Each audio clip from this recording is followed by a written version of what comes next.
Noong minsang maligaw ako sa palengke noong bata pa ako, binilin sa akin ng isang tindera na huwag akong umalis sa aking kinatatayuan. Ng mga naiwan ay hindi na para maglaboy, na dapat lang akong maghintay na balikan. Parating binabaybay ng nagmamahal ang landas na kanyang tinahak hanggang sa matagpuan ang mga naiwan at nabitiwan, parati tayong magbabalik.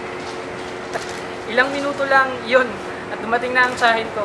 Bitbit ang dalawang malaking supot ng mga pinamili naming gamit sa eskwela, damit at regalo. Hindi ako naliligaw. Pero ngayon, kapag hinihintay kita, naglalaboy na muna ako. Kinikilala ko ang mga bahagi ng sahig na hindi pa nakikilala ng mga paabo. Sinsilaw ang mga mata sa mga ilaw na hindi pa pinalalamlam ng iyong mga titig. Naghahanap sa paligid ng mga pwede sa iyong ibigay na gamit sa opisina, damit at regalo. Hindi ako naliligaw. Pero pag hinihintay kita, naglalaboy muna ako.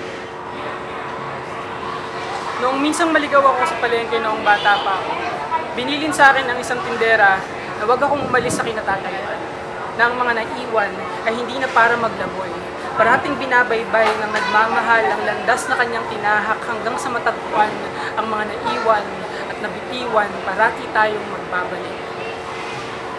Ilang minuto pa lang, iyon, at dumating na ang tsahin ko. Bitbit ang dalawang malaking supot ng mga pinamili naming gamit sa eskwela, damit at regalo. Hindi ako naliligaw. Pero ngayon, kapag hinihintay kita, nagliliwaliw muna ako. Kinikilala ko ang mga espasyo sa sahig na hindi pa nakikilala ng mga paa mo.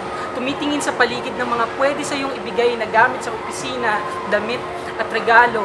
Sinisilaw ang mga mata sa mga ilaw na hindi pa pinalalamlam ng iyong mga titig. Nag-iimbento ako ng mga kanta gamit ang ingay ng mga tao sa paligid na kasama na ang mga kasama nila.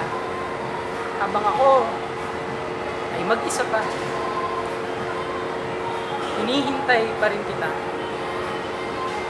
Hinintay kita.